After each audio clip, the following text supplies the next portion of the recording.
welcome back to the Pichy and Palscast in the Marvel Cinematic Universe Retrospective. As always, I am your host, Hans Pichy Stockman, and we have here my friend Matt, who hates anime. No other pals this week. How are you feeling on this, the week of the apotheosis of the Marvel Cinematic Universe? I'm feeling pretty good. The first movie we watched kind of fell apart, but it fell apart in an entertaining manner, or at least a manner that was interesting. And then we watched a movie that was just, for the most part, quite fun. So I'm in a good mood. Around the time I first met you was a bit before this film came out, and as far as I was aware for a while, this was basically your favorite movie, was it not? I don't know about favorite movie, but like it. I did really enjoy it at the time, and watching it again, I see why. And I believe we both went to the premiere of the Avengers. We both went to the same cinema to see it. My fondest memory / most memory, my most memory of the Avengers premiere was walking into the cinema, being fairly close to the front, not too close that it was hurting my neck, but certainly we were fairly close to the front, and there was a point where, as the cinema was packed at the midnight premiere, I looked around and realized that I was, at the very least, an acquaintance or visually familiar with almost everyone who was in the cinema at that point. You were in your own crossover episode where everyone had come together. Yeah. Infinity War is not the most ambitious crossover in history. Pichy going to a cinema in the capital city of a small part of the world and realizing that there's roughly about 300 nerds who could possibly be in the area and they're all in this same place at the same time and saying, well, how about that? Yeah, it was. I remember just how excited everyone was in that movie theater, and it was just a real sense of just and it was something that I never felt at the time because I'd never really gone to too many premieres for movies before then. So it was like a genuine experience of just like everyone here loves this movie and loves being there. And so yeah, that was really nice. Yeah, I really, really regretted even at that time missing the Twilight premiere. That is an experience that I wanted to have in my life and never got to. So I got to wait for the right teen girl phenomenon to happen again so I can have such an experience in my life. I never got to go to the premieres of any of the Star Wars prequels, though the story I got from several people who went to the Revenge of the Sith one was that the crowd was really popping for that film in the moment. And they did my most hated thing, which is at random generic screenings, not an actual red carpet premiere with production crew and presence, doing a standing ovation with applause. I can't stand that. No one can hear that. There's ways you can be excited without specifically doing the theater thing when there's no performers to show your appreciation to. I suppose with Revenge of the Sith, on the surface there are things that make it a little bit more palatable than the previous two. I can see how in the moment, especially for general audiences, it might have been slightly more fun to watch. Slightly more fun to watch than the Avengers? Absolutely. This is all... So I guess I should talk a bit about my chronology of viewing these movies, where I saw the Avengers at the time, but I didn't see Thor until after this film. I didn't have some money. There was money or time, some usual reason that prevents someone from going to the cinema that meant that I didn't see Thor or Captain America: the First Avenger at the cinema, and so I only saw Thor in a home release after the Avengers, which was a pretty painful experience, though I'd say watching Thor again now was even more painful. I've done more film study by this point, and that film actually puts me to sleep, and it's very rare that a film puts me to sleep. But Captain America: the First Avenger is a film that I never actually saw until tonight.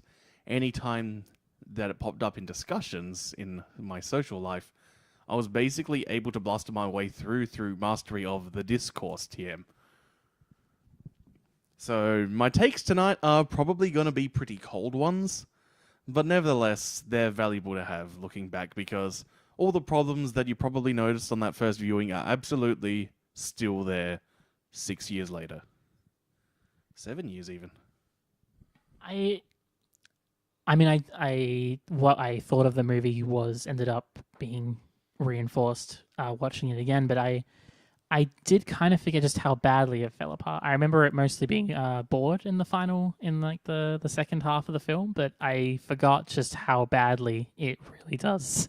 It falls apart, like it turns to dust. So I think we should get to discussing the issues with Captain America: the First Avenger, and I'm referring to it as Captain America: the First Avenger, specifically to really highlight that it is the first film in this franchise. This is film number 5 at this point. And it's the first one where this need to be part of a broader setting and to set up things down the line is actively detracting from the film's other narrative goals. The need to have a story about Captain America that transitions from him being a World War II super soldier who begins as a carny propaganda piece and turns into an actual hero, and then gets frozen in ice so he can then be in the current day, has to be achieved in a single film in order to achieve the goal of this is a character who will be in the Avengers, which is the next film in the pipeline. And this really, really, really... it gnaws at the structure in the process of scripting the film, and by the time they've finished the shoots and the edits of this, it utterly destroys what value and entertainment and joy this film initially has. About towards the end of the first act, start of the second act of this film, I was gleefully smiling and saying, why does anyone not like this movie? 20 minutes later, I found out why. Yeah, I feel like in discussing what goes wrong with Captain America, the First Avenger, I think it really is important to say that it actually is quite enjoyable. It's not amazing, but it is perfectly fine to watch in that first half of it. And I think that's what makes it so interesting, that it does fall apart, because it seems to flip on a dime almost. And that's what's so interesting, because there was clearly a good movie here, and in fact, in the first half of it, there is watching half of one. a movie here. Yeah, We're 6 movies in, and currently there are 2.5 good films that we have seen so far. Can you name them? Can I name them? The 2.5 good films out of the ones we watched. Well, Iron Man, it was pretty good. Mm-hmm. Avengers was pretty good.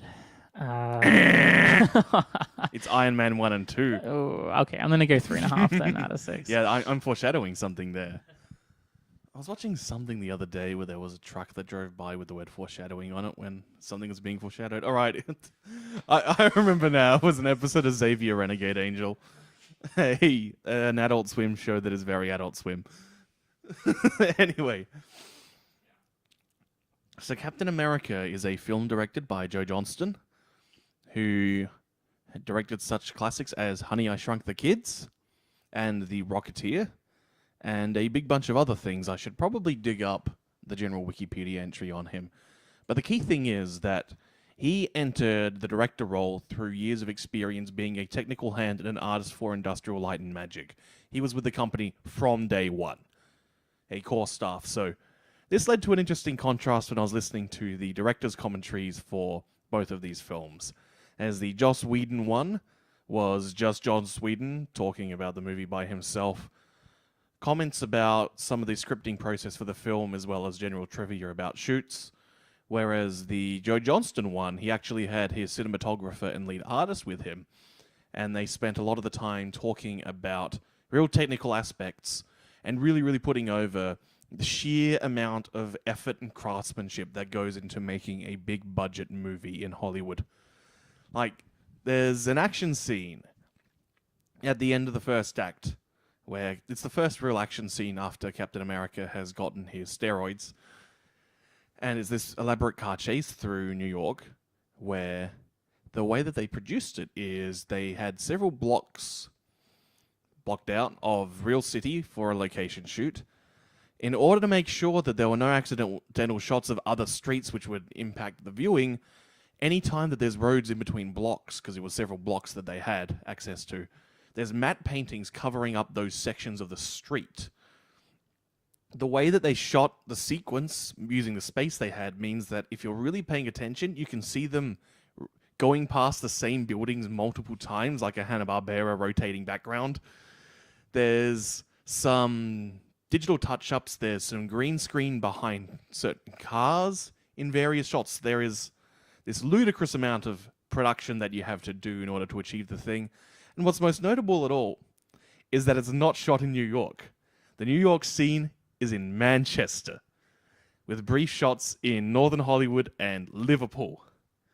That's the sort of thing that can happen in movies, and that's like a really good example of movie magic. Avengers is also set in New York for a bunch of scenes, and all those scenes are shot in Albuquerque. An important lesson to understand about American cities, I believe there's a Maddox video where he makes this joke, is that New York is the same as every other goddamn city. You can just shoot anywhere. You can take photos from Portland, Baltimore, Albuquerque, Manchester, and most people are going to think, if you tell them it's New York, they're going to say, yeah, I guess that's New York. The most generic city in the world.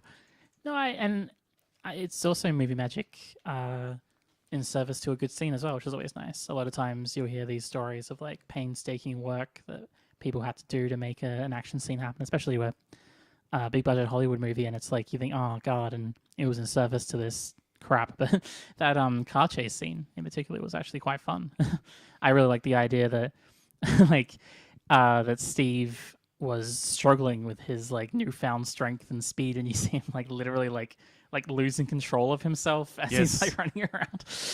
and the run that Steve Rogers has, particularly in this movie, even more than the others, though it's definitely still there because it's just a part of Chris Evans' natural running gait, is he has this really awkward way of running where it's kind of like he's halfway to trying to do the T-1000 run from Terminator 2, but he's a bit of a dork, and so his arms just flail around a bit while he's wildly running towards the camera, and it really does get this feeling of this guy who's now in a body that he doesn't quite comprehend yet. I've got the Joe Johnston production list here. So yeah, Honey, I Shrunk the Kids was in fact his directorial debut. We then have The Rocketeer. Comparisons between Captain America: the First Avenger and The Rocketeer are kind of inevitable because they're both stories about a good white meat babyface American hero who overcomes the odds and punches some Nazis. The Rocketeer is a way better movie because 1, a lot more Nazis get punched, 2, a lot more Nazis get outwitted, and 3, a Timothy Dalton Nazi fucking explodes. He also directed such classics as The Page Master, Jumanji, Jurassic Park 3, The Wolfman 2010, and of course, the 2018 classic Nutcracker and the Four Realms. He's also on board to do the Chronicles of Narnia for the Silver Chair. Yes, the Narnia cinematic franchise is somehow continuing through some funding by the estate of C.S. Lewis. That's almost like the biggest bombshell that I thought. I was so sure that Narnia was dead. Like this seems to have just to be a movie universe that never ever works. It never works, and the estate of C.S. Lewis will continue to find ways to try and make it happen, and I kind of anticipate with glee the day that someone has to actually adapt The Last Battle to screen and try to release that to mainstream America. That would be a very tall task. So I don't know what to glean from this guy's film credits because they're so all over the place to me. I think the key thing is that who he's got as editor and script and screenplay writers is really, really important to getting him to work. Because he's someone who knows how to construct scenes and make everything look good. But whether what's in those good-looking scenes means anything is dependent on the writing. And that really came through in the commentary as well, where there was all this discussion of the craftsmanship, but very little about narrative and themes and the ideas that they were trying to convey. And yeah, and I would say that what would I say? Whatever I tell you. I would say that the movie definitely does seem to struggle a little bit in terms of theming, in that it starts off, as with everything in the movie, it starts off very strongly with this this like protagonist is very easy to root for, and you can see like the struggle that he goes through to try and like do the right thing and to become the person he wants to be. And then like half through the film, that kind of just gets dropped, and it doesn't feel like there's a real like conclusion to. Yeah, like the ideas that are really set up early on is this idea that Steve Rogers is this. I guess we should just do the plot summary here. It's World War II. America appears to have entered the war because it's 1943, and they're sending in extra support to Europe. So I guess they're gonna do, like Market Garden or something and fuck everything up. Anyway, they've entered they've entered World War II, and Steve Rogers is a very weedy guy who really, really wants to enlist because he thinks it's the right thing to do to support his country by getting out there and fighting. And he's been rejected 4 or 5 times. Just one little thing, like I do think that's a very important thing to say is that as well as enlisting in the army, because there's like a very particular point you can go with that. Like I need to join the army to fight for my country, but I also think that it's made very clear that he doesn't like bullies and he doesn't like bad people in general. And that he sees an entire nation of bullies almost. Yeah, and he wants to stop them. I was going to get to a bit more of his ideology in a bit. So he's trying to sign up for the army. They keep rejecting him. He goes to the not World's Fair, the Stark Expo, which is back from Iron Man 2.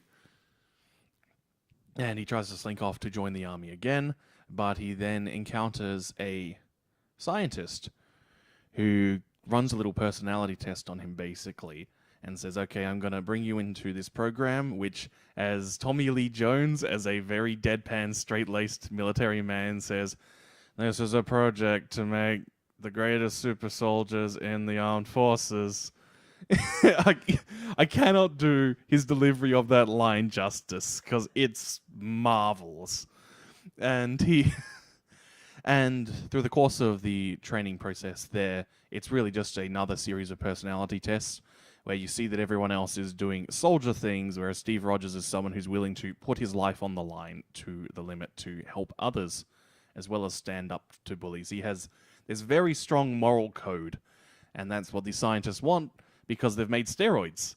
They've made big glowy blue steroids, and according to the lead scientist, these super steroids not only enhance your physical attributes, but your personality attributes as well. His argument being that when he previously tried this on a guy, the guy's evil was accentuated as much as his strength, resulting in his visage becoming literally a stretched out red skull. This film is subtle, and as you'd expect for any story involving World War II era Captain America.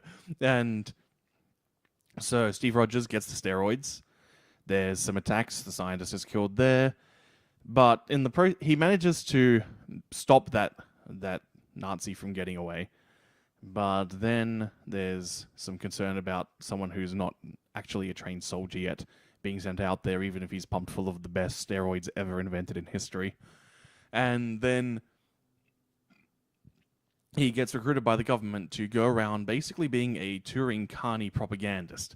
He does this goofy stage show in a goofy costume, which convinces people to invest in bonds and stamps and invest their own money into the American military effort, which was pretty common for cartoon characters in that period.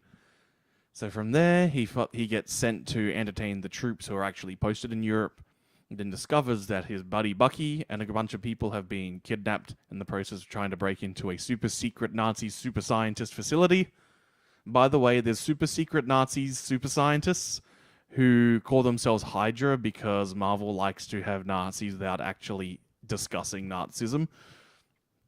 And in typical Nazi fashion, they followed a bunch of dumb Norse mythology and managed to find a MacGuffin, a very powerful object called the Tesseract, which in typical Nazi fashion, instead of using to actually harness any sort of fancy, interesting, abstract power, fascism is never that creative, and so they just use it to power laser guns.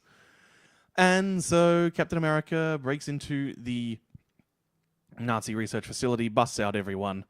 The head of the Nazis, including the Red Skull, played by the wonderful Hugo Weaving, escape.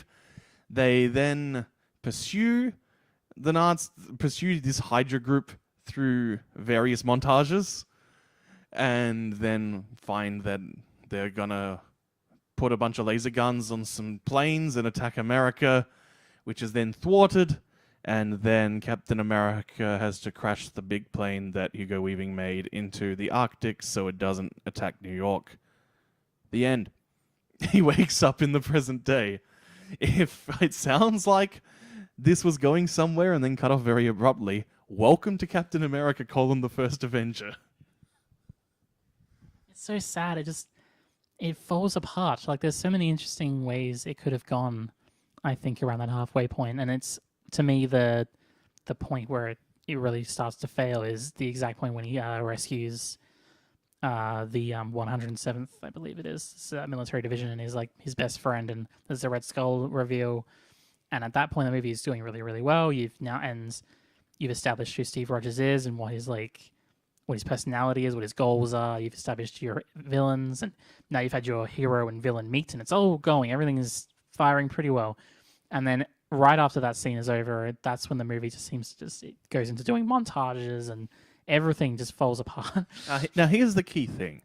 You can have, particularly in the second act, where there is a midpoint in the second act, where there's a certain level of accomplishment by the hero now that they've established themselves in this sort of generic hero's journey, 3-act Hollywood structure type thing. And it's fine to then have a series of rapid cuts just showing the various other successes that the character is achieving as they're pursuing what they want but haven't yet discovered that it's not what they need. That's a perfectly fine thing to do. The key thing here is the context and framing before the montage, where Steve Rogers has come back, he's proven that he's alive and escaped the exploding secret Nazi super scientist base, and they start to discuss, him and his superiors discuss, okay, so here's where we think they're going to go, we need a plan of attack, we need to assemble a team, and we're going to do it. It's framed like there is a single mission that needs to be accomplished. And it's even then, well, I need a team, and I know the right people to help me. So he goes out and he recruits the people that he needs, and so it's building to, okay, we're then going to have this series of longer scenes going through the process of this mission.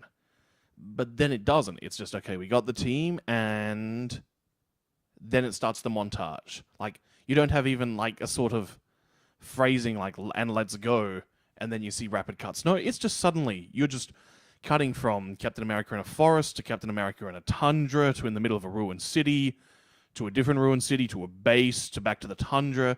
Just cutting through all these shots. It's like it suddenly turns into a film trailer for a bit, showing all the potential highlights of Captain America doing stuff. And so you lose all tension, you lose all momentum, all sense of progress. You're just seeing images flashed in front of your screen. And it is dull. It's dull, it's dulling, it puts you to sleep. And it then means that as they try to do things like, say, push a romantic relationship between Steve Rogers and the British agent, Agent Carter, it does not work because your emotional connection to this film has just been severed. Which is then made even worse because then on a mission, which I guess might be the mission, but we don't know, just suddenly they're on a train beating up some Nazis, and then Steve Rogers' friend Bucky falls out of the train to his death.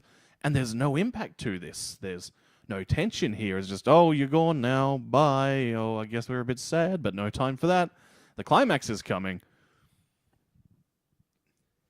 Yeah, and this is where, like, near the start of the podcast, we talked about the fact that the movie needed to set up things for later movies, and it feels like it had a one plot in mind of this adventure that Steve Rogers has, where he goes on this journey of becoming the person he wants to be, and just this like him becoming this great soldier, and him going on this mission to stop Schmidt, the Red Skull. But it also needs to establish that Captain America is someone that everyone in America and probably the world knows. He's like a very famous soldier in World War II. So it just seemed to randomly decide, okay, we also need to show him on lots of missions because he's like this legend. He did so many things. And I feel like these things kind of brought up against each other poorly. Yeah, the film doesn't know what its conflict is. Because really the way that I envisioned what this film's conflict needed to be is that of Steve Rogers and Steve Rogers, Captain America, the political symbol, versus Steve Rogers, the man of principle and of action. And so it's then his need to punch Nazis versus the state's want for him to get them some bonds and stamps and a more passive role. That's where the conflict really lies, and the Nazis are to a certain degree, the secret Nazi super scientists are a secondary concern here. They are a means to an end. They're this thing you gotta punch in order to have this sense of self-actualization. But the film doesn't get that this is its conflict, and so it just goes through the motions. It's not even like superhero things. It's like it's just going through this checklist of tropes from a Bond movie, but without any of the charisma or context that makes Bond movies appealing to some people. Yeah, it's interesting you say Bond because a lot of the movie, especially like the way it's villains, it's Hydra. Hydra is a very much a Bond villain kind of organization. Oh yeah, because they're secret supervillains, but aren't really tied to the Nazism past the first act. Yeah, it's a shame that we talked about how maybe we did, we didn't. Either way, the Bonds, the little section where there's like, this is the first montage, I believe, in the movie where he's doing like the carny stuff. He's doing the theater kind of thing, and that is just so delightful. But it's actually a very small amount of the movie when it comes down to it. He has like one montage of it, and then he has an argument with Tommy Lee Jones because his friend has been captured, and then he just goes off and he goes rescues him, and then he's just part of the army. So it's actually what should have been a really big part of the film is only really paid lip service to, and is almost just treated like a speed bump rather than a primary thing. And it's such a shame because all those scenes are so well shot, so well produced. They lean into, it's almost evoking the producers in the way that they frame the propaganda scenes, where you just see just how gauche and absurd the propaganda machines were in America, and that in many ways they were even worse in Europe, especially like, do you know anything about First World War propaganda? Like a little bit. like Yeah. when the British government hired H.G. Wells to write news articles saying that the German army was eating babies, and that was just published in the Times. Yeah. yeah, there's some horrifying things that have been done by many people in war. But yeah, there's this real sense of this garishness to the American stuff, and by alluding to the producers, it does create this certain degree of this parallel between how America does things to how fascist governments do things.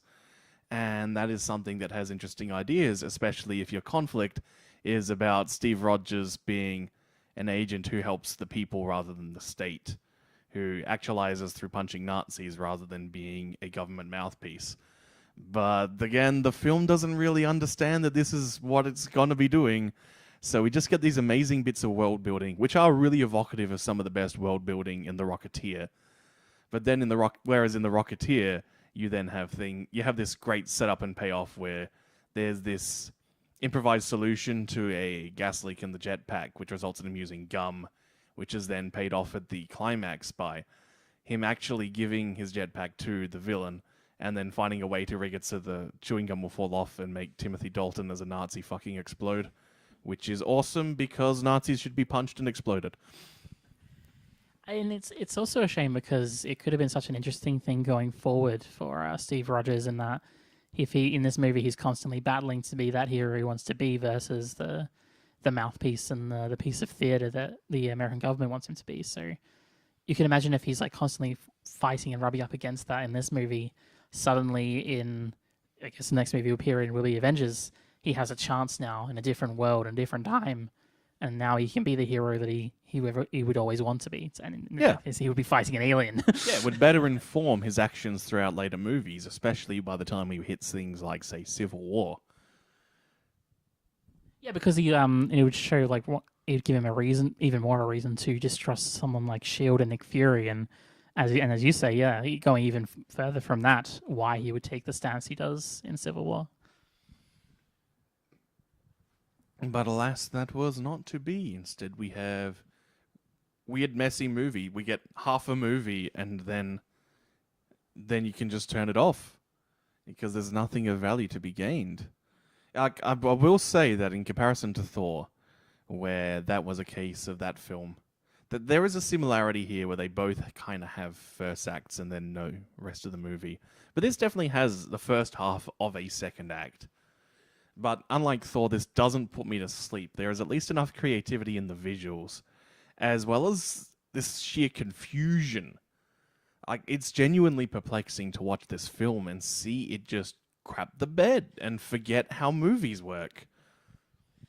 Yeah, it's in that way. It's at least more entertaining than Thor is, which is generally a very generic kind of flat feel to it. Well, Captain America is like, whoa, what is happening? It's a roller coaster of bad decisions. Though I guess going back to my points before about the character arc, something that is worth mentioning, though I said that there wasn't that much thought put into theme, etc. in the director's commentary. There was a comment made early on which really showed the mixed priorities, the incorrect priorities here, where I think it's the cinematographer just flat out says, yeah, this is a film where, like, basically Steve Rogers is a fully fleshed out, actualized person that we're getting the audience to appreciate in the first act. And it's more about his body catching up to where his mind is already at. And that really accentuates the problem here, which is you want that journey of the mind. A good action, like even a good dumb action movie. I hate the phrase big dumb action movie because I think we talked about this in Commando. All the best action movies aren't dumb. Yeah, definitely. And you can have Steve Rogers start out as someone who is moral and has a moral code and still have to go on a journey. Like that's we don't always have to start them out as assholes first. Like just because they're already a good guy doesn't mean we covered the sort of conflicts that would actually work with this strong sense of moral code and in the context of American politics and so on. And so we finally move on, unless you've got other things you want to say about Captain America: the First Avenger. I guess one last thing I'd say is that it's one of the nice things. This is something that's more fixed later on. I don't know if this was part of the plan or anything, but it works out. It's just how it works out. It is interesting that we have such cartoonish Nazis, or somewhat Nazis, whatever you want to call them, Hydra, in the first Captain America movie that are cartoonishly evil, and they're just like often figures of fun almost, especially when they're just getting thrown around like rag dolls, and Schmidt is just an insane cartoon villain. And then to move on to that into Winter Soldier later on, I think is really interesting and actually quite good. The way that suddenly the Hydra is much more real and scary in that film, just like you would have this World War II film. It's just built a little bit like a propaganda film and very naive and dumb. And all right, can I talk about depictions of Nazis in movies? If you would like. Okay, so Nazism is the belief that the superior Aryan race is locked into an eternal conflict with the Jew being people that aren't you. And the only way that humanity can be reconciled is if the Jew is conquered, subjugated, and exterminated because it is fundamentally incompatible with you. This requires a force of strength, and in particular, a presence and force of will. There is this very strong idea in fascist ideology that whoever has the strongest will get what they want because they deserve it, because they're better, because they're stronger willed, which is why you get this real hostility to any sort of actual discussion or nuance. Because admitting that you might be wrong and that you've got things to learn and ways to improve means admitting that you don't have the will to determine what you are is already correct and true, because you are you and you're not one of them, which is a Jew. If this is an inherently cartoonish ideology, it is one of the dumbest worldviews that you can possibly have. Nazism is inherently cartoonish, but one of the things that fascists and Nazis will do is try to make it either seem more nuanced or cooler than it is, and this is why the Nazis were very big and still are big on optics and aesthetics. These days, it's meet Richard Spencer, the cool suave guy in a suit. Back in the day, it's why they would throw the modern-day equivalent of $1 billion at Lenin Rosenstoff to film things like Triumph of the Will, to show, look at how large and big and unending. Look at how cool it is. We got these flags, we got these suits, we got these snappy uniforms, you got all these people marching in time. Look at this strength. Look at how cool it is. And a lot of time, since it's a film depiction of Nazis that had lots of prints, it's often what filmmakers take influence from, which means that one of the key influences on depictions of Nazis in media is propaganda by the Nazis to make themselves seem cooler and less hilariously stupid than they actually are. This is one of the great things about the producers, is that it takes a lot of their imagery and frames it as the absurd, bullshit, cartoony nonsense it is, and allows you to laugh, and in laughing at it, it can take away a lot of the power that this imagery has. So I am all for Nazis being depicted as cartoonish, particularly if you are reminding the audience at the same time what their ideology is. I don't like saying, because it's like, there's Nazi as the video game enemy signifier, where it's, you got these things with the swastikas you shoot, and then there's Nazis where you actually frame them with the full context of what their beliefs are, and that is a joke, and that is worth ridiculing, because it's so stupid. And I'm all for more depictions of that in film.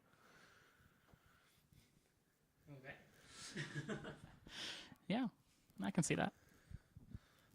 So then, The Avengers. I don't like this movie anymore. I have not seen this film since that time we saw it in the cinema. And a lot of it really is that there was this build-up, this anticipation.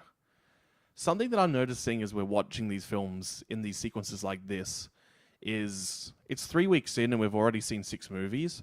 And it's not weighing me down it's not wearing me down yet. And I think a lot of that is because we don't have these 6 to 12 month periods of interim where you're getting bombarded with pre-trailers, announcements, pre-announcement trailers, teaser trailers, announcements of teaser trailers, the trailer, the post-trailer, the second trailer, the third trailer, the billboards, the bus advertisements, the emails from my local cinema that I happen to have a member's discount for. Without that boundless, endless hype cycle, that's where a lot of the exhaustion comes in when I have with these movies. After the Avengers, I was pretty exhausted for a while, and that happened after Age of Ultron as well. I think, yeah, it's Ant-Man comes after Age of Ultron, and I didn't see Ant-Man because I was just tired of this franchise. And it's happened again since. And it's because there's just this endless marketing on the mind, whereas when you're able to watch them in sequence like this, they've been pretty shitty so far, honestly, when we look back. Like I said, there's 2.5 good ones out of 6 so far. That's a pretty bad rate. That's less than 50%. But there's still this pool of, hey, here's this big moment, here's this big crossover. And when you're in an audience where you have some familiarity with almost everyone in the building, and there's these jokes coming out, and these nice visuals of the spinny thing around all the superheroes, and the music swells, you have a pretty good time in the cinema. But looking at it back like this movie annoys me a lot. Shall I talk about the things that annoy me, or shall you talk about the things you like first? Oh, maybe you want to say the plot first. All right, the plot of the Avengers. Unless you would like to. I mean, I did the last one. Okay. Pichy will keep talking. So, S.H.I.E.L.D. has gotten a hold of the Tesseract, which Mr. Nazi Hugo Weaving had in the previous film. It got dropped in the ocean, and it got picked up by Howard Stark, and then S.H.I.E.L.D. requisitioned it at some point. They're doing experiments on it. The experiments result in Loki, the god of mischief, popping up with a magic stick and a desire to be a bad dude. So he mind controls a bunch of S.H.I.E.L.D. agents, which compromises the buildings. So Nick Fury, Samuel L. Jackson decides to demolish the S.H.I.E.L.D. research center and say it's time to get he basically says it's time to get the band together. We've got some bad things coming, and we got to get that resolved. So Tony Stark, Steve Rogers, the Hulk all get recruited, and then as they're moving around trying to work out what to do, they're flying a jet, and then Thor suddenly pops up on top of the jet because they're in pursuit of Loki, and then Thor grabs Loki. He doesn't really tell anyone what's going on here, so Tony Stark takes this the wrong way, and they fight because Tony needs to capture Loki because Loki's a bad guy doing bad things. Thor wants to capture Loki to bring him to justice for his previous crimes.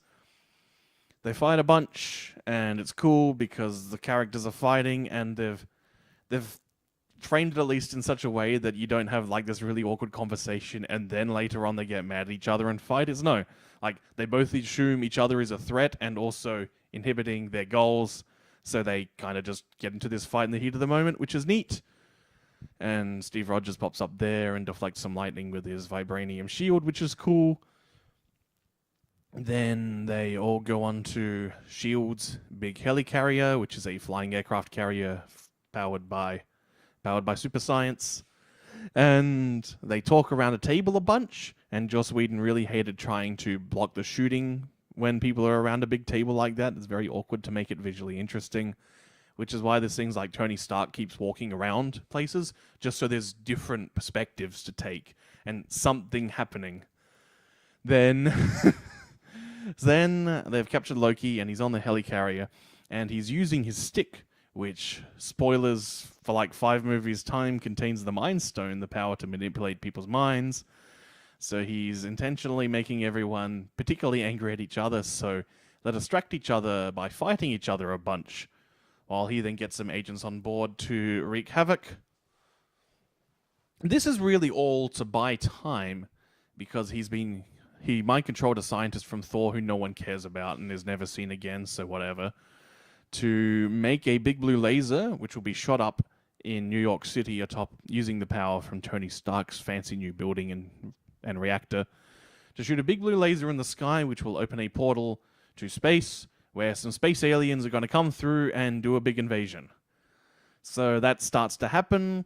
The Avengers all realize that, hey, we've been kind of jerks to each other, let's not do that. And we got to go stop Loki with his big blue space laser. So they fight enemies a lot. And then they stop the big blue laser by throwing a nuclear missile at a bunch of aliens. And then Tony Stark comes through the portal as it's closing, and he's alive. And they beat up Loki, and they throw him in prison. And there's gonna be more Avengers movies. And then after the first lot of credits, maybe there's gonna be a big purple man from Titan to come. Red back then. His color seems to change a lot. Yeah, it's always some shade of blue and red together. Where do we go from here? I think I'll just start off with the Stinger, which is the head of these aliens with a name that doesn't matter because they never appear again from memory. Oh, the Chitauri? Yeah. Oh, yeah, they show up a few times. They show up in Guardians of the Galaxy again. Yeah, like I've only seen Guardians 1 once, so yeah, I guess they were there. Cool. Anyway, the leader of them's doing all ambiguous foreshadowing for the future, and in particular, there's a lot of name dropping of death there, with the strong implication because if you're not familiar with comic book Thanos, rather than having this dumb idea of halving the population of the universe, which don't really solve anything, and also you're a god if you've got the stones, so just make more food. He wants to fuck Death. Death is a woman, and Thanos wants to fuck her in the comics, and he tries to kill people because he thinks that will make Death interested. That's like giving Death a bouquet of flowers as far as Thanos is concerned. So it's clear that was on the books at this point as something that they were going to do going forward, that yeah, Thanos is going to do something to hit on Death. And it's clear that over the course of this universe, that even though the MCU is kind of known as the bright, colorful movies in comparison to the other cinematic franchises out there, there is still a certain belief in a certain amount of groundedness to what's going on. In particular, this is why the company keeps hiring actor-oriented directors. So there's that real sense of gravitas. And so it was probably just through in the process of the many years of working out how we're going to actually do Thanos that, hey, maybe we should have him have some other broader, more complex political idea rather than he wants to fuck Death. And as we covered before, and as we'll get to when we have to watch Infinity War a second time, like, I think that they did a bad job there.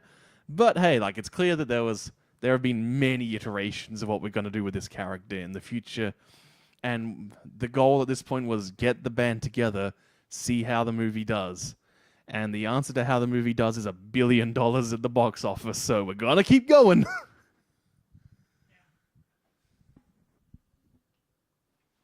Talk about the Avengers, Matt. Your favorite movie of all time. I did not. I think the movie just flows so well. Like, it's just a pleasure, really, for me to go from scene to scene. The way that it sets up its characters without, and this, this is where having those previous movies of at times dubious quality helps. Just in that it doesn't need that much. It doesn't need to sacrifice pacing in order to present us these new characters coming together. And it's just, I don't know, it's just a movie that can be summed up just by pure fun to me. Like, there's just watching these characters interact moment to moment is just so gratifying. I think the key here is that the audience is expected to like Iron Man by this point. And so Iron Man is very much the glue that gets these characters to interact with each other. He's eternally this foil for everyone involved. He's the one who's going to say the things that'll get them riled up, and thus they'll have to respond and interact with each other. And from there, you go, hey, I like Tony, and Tony seems to be liking these people, so that's cool. My problem with this movie and watching it again is I don't like the action. That's a pretty broad way of saying things here. The action is very rarely goal-driven. And if there are goals, they're really, really simple and not really built around character arcs. The fighting to begin with, like the first set of fighting is based around no one communicating yet.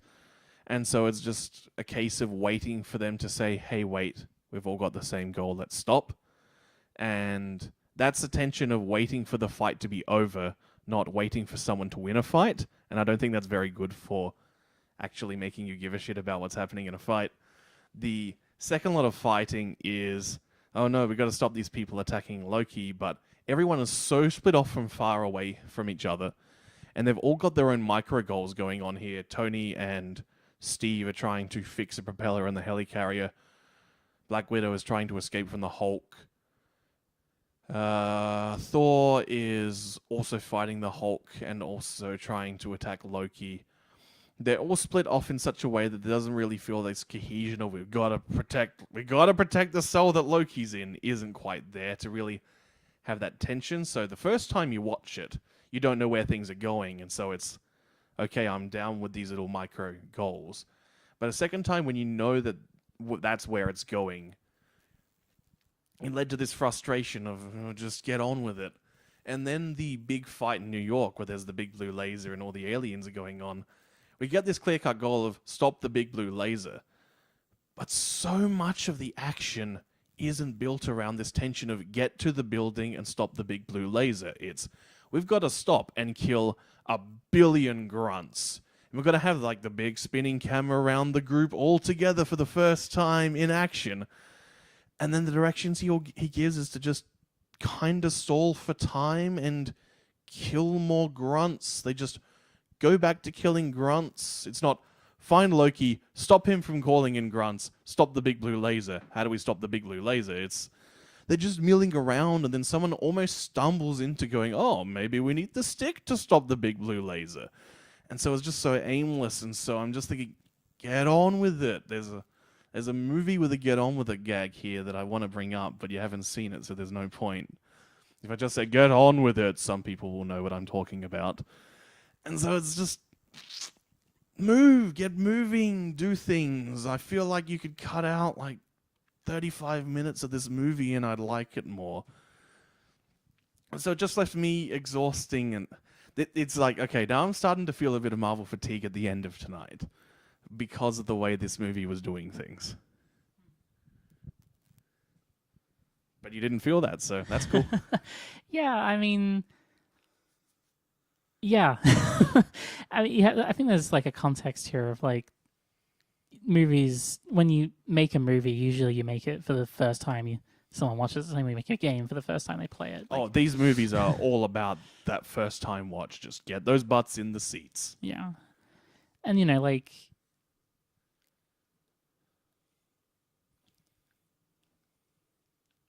I would say that.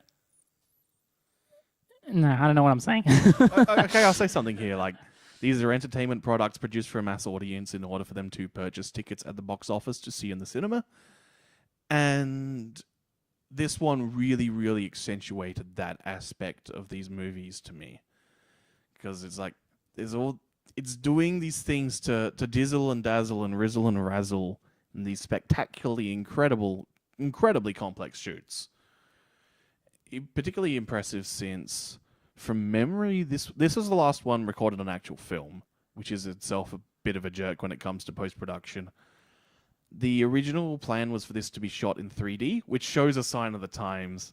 There's another thing we can mention, which was a sign of the times at the end of Captain America: the First Avenger. And then I think the first 3 days they tried to shoot with the 3D cameras, and then just went, no, this is way too much hassle. These things keep bugging out on us, and they're awful. So they just went back to conventional camera shoots and had a post-production team do the 3D conversion, which is fine. But yeah, there's this... Even though there's all this complex stuff going on, if it were just the characters in rooms talking to each other, I think I'd like that more. I'm here to watch the characters interact with each other, not see the characters make the explosions. It's funny because I see a lot of criticism of this movie saying that the middle section is where it's bad and it slows down and is terrible. Or at least not as good as the rest of it. But for me, I've always kind of liked those scenes. I like the scenes with Banner and Tony talking about each other's problems. Or... Yeah, I like those bits. Those are my favorite bits. Yeah. So it's weird how... different people have different opinions, I guess. Like, for me, just them interacting is pretty good. Like, there's this real, fun, and I would say that, for the first time for them coming together, you have to understand it in that context as well, in that this is the first time that something like this has really ever been really attempted on film. And so I think you have to have at least a little bit of expectations that are tempered. Yeah, you have to temper them a little bit. You have to understand that, just trying to get the movie to work at all is a challenge. Mm-hmm. And, you see them together, and it doesn't fall apart. There are genuine reasons for them to fight at all times. There are genuine reasons for them to interact at all times. And I would say that the fact that the movie even manages to stay and remain a movie from start to finish is impressive. An achievement. Yeah. Yeah. This is an achievement for all the things that are trendsetters and blueprints that you can build from. But you can lay the foundation, but a foundation is not a house.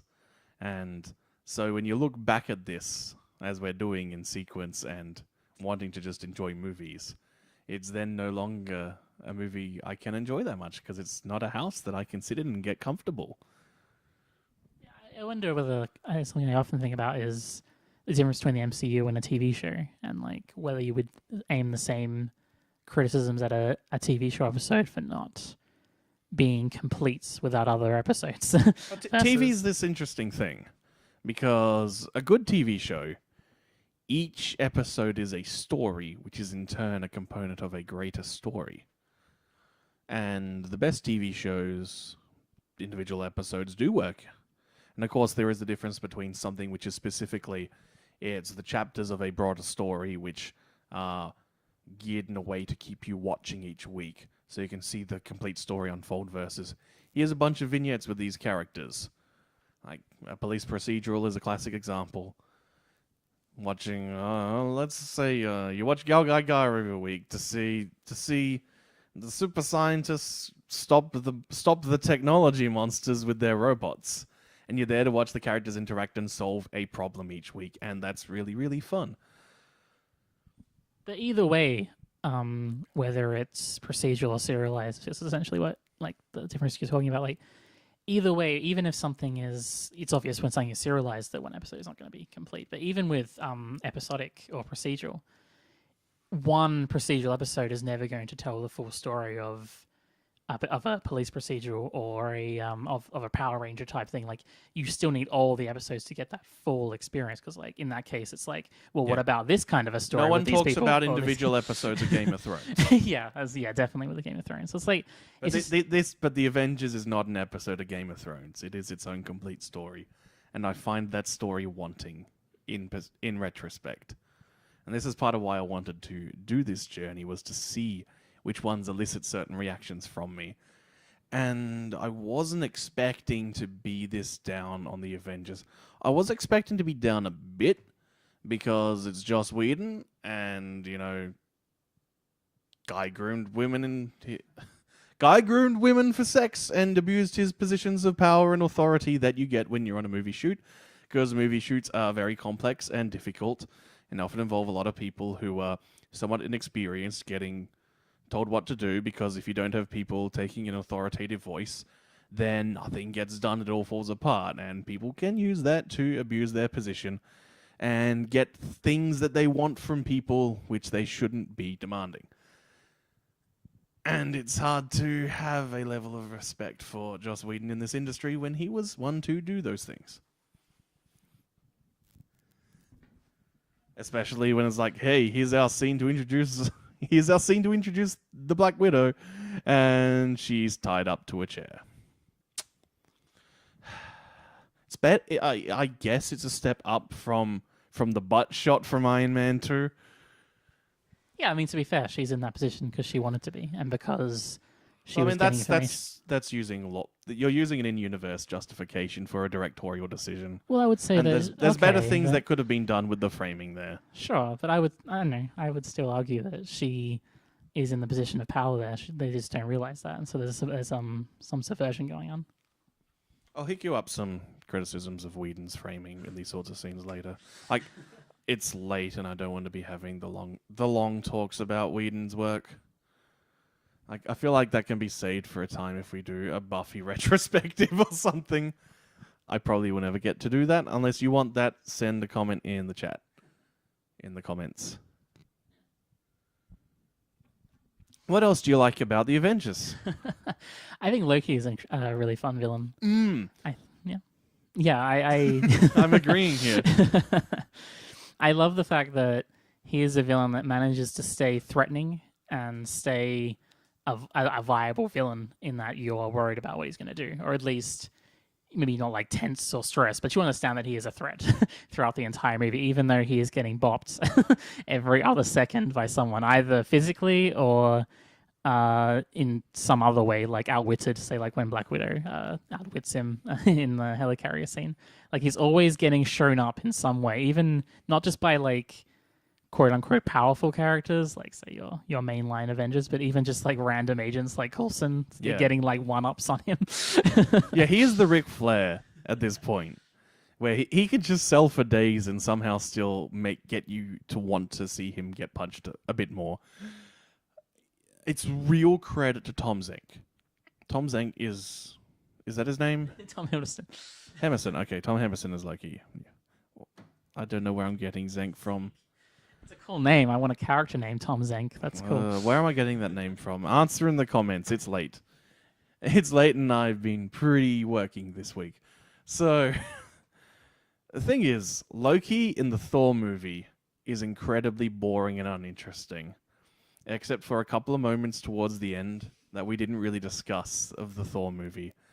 Where when he's forced to fight on the Rainbow Bridge, and he just a couple of times will sneak behind someone or leap with a spear and yell, "Aha!" And it's either got picked up by the mics or ADR'd in afterwards, and it adds so much to just what a dork Loki is. But that's all. But there's like these brief moments of fun with Loki, but he's incredibly uninteresting in that film.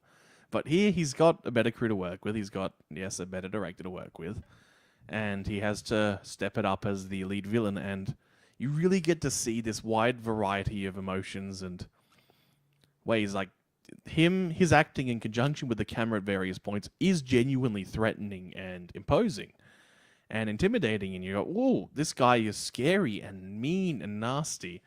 And then the points where he needs to sell and just be the biggest geek when he's getting thwarted, he does it just as well. And so he's really, really able to nail the tone in this film, and it's great. And that really, really carries him forward into his scenes from Thor 2, which are better than Thor 1's. And then, of course, by Ragnarok, where he's got a really good crew to work with, and he's way more entertaining there. He does remind me a lot of... He's like pure Ric Flair in Thor Ragnarok. He reminds me a lot of a Buffy villain in this movie, which makes a lot of sense, and that he has that kind of threatening / genial and also funny kind of quality. He reminds me a lot of like the Mayor, or especially Glory from season 5 of Buffy, where they're like incredibly powerful just from the virtue of that they are a god, or at least a god / just really powerful alien with magic technology. But he's also just a complete geek, and so he can turn on a dime depending on what they need from the scene, what they need from him, and what the movie needs from him. And so in some ways, even though this is a movie about getting the Avengers together, and it's supposed to be their movie about coming together and their big moment, in some ways, the one who comes out of it the best, and the one who's almost like the most fun to watch and is the best, turns out to be the villain. It turns out to be Loki. Yeah, this, as I said, this is the apotheosis of the Marvel Cinematic Universe, the moment of ascension to godhood. And this is the point where these movies, which were ranging from good to middling success, are now suddenly $1 billion franchise on every release. And they're the thing that everyone sees, and kids are going to want to dress up as Captain America when they go to the movies and see the later ones. Or the Hulk or Iron Man. Well, I mean, they already wanted Iron Man, but like everyone else really pops up here.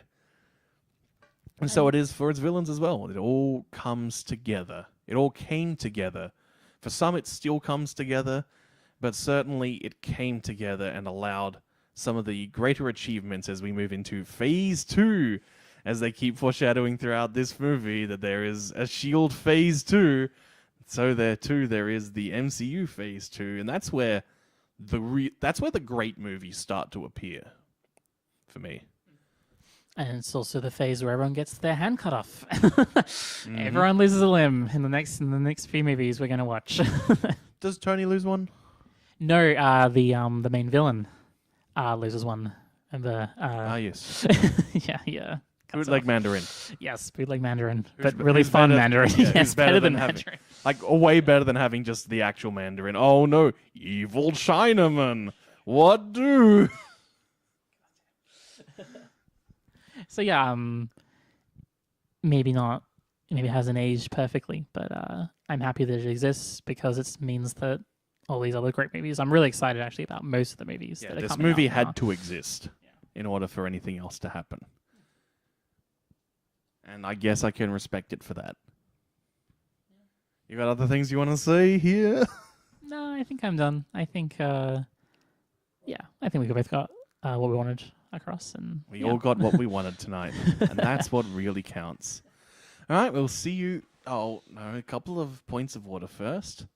The first is I need to click this button and check what movies are actually doing next week. I think it's Iron Man 3 and Captain America 2.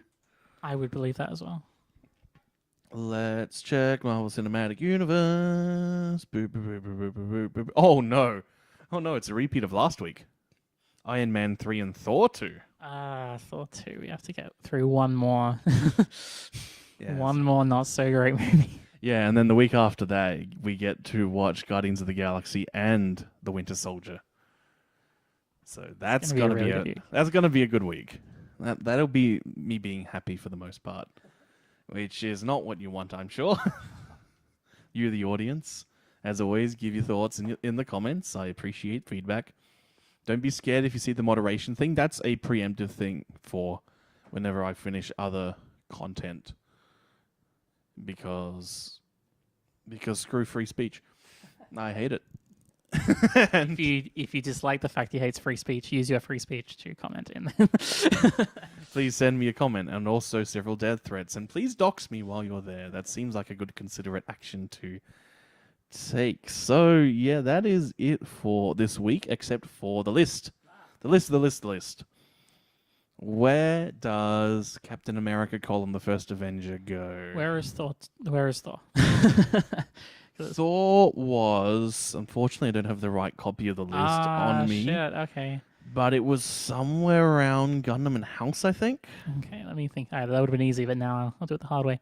Okay. It was definitely better than Dawn of the Dead. It was definitely better than House, Gundam, Fantasia, Book of Henry. Let's put it. Is it better than Commando? Yeah. Commando's more even to me. Yeah. I think this is where Thor wound up, actually. Yeah, pretty much. Okay, well, wherever Thor is, we'll place it above it. All right, and below Commander. All right, one spot above Thor. All right, we'll fix it up. And the Avengers. Where are you putting the Avengers? Better than. Let's put it at 10, which would be above the Great Muppet Caper. Alrighty, below Infinity War. Yeah. We're going to have the Avengers just all in this one section. And they're going to be in descending order from Infinity War down. I wonder whether Ultron would be better than it. That'll be interesting to find out. But they'll probably be grouped together. That's definitely correct, yeah. Yeah, that's going to be something we'll find out in a few weeks. Phase 2 is quite a bit larger than Phase 1 of the Marvel Cinematic Universe. It's an expansion. So we shall see from there next time on The Expanse, apparently. Alrighty, we'll see you right around. Goodbye.